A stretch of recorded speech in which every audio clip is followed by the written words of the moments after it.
you can use your butter knife or our plastic stick to gently shuffle it from the side of the earpad.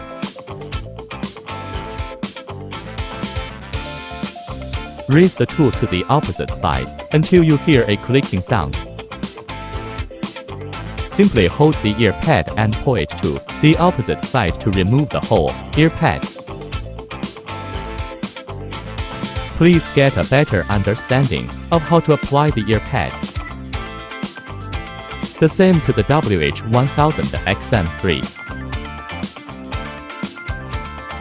Simply push the hook into the slot until you hear the clicking sound. Follow around the earpad until you get all hooks done.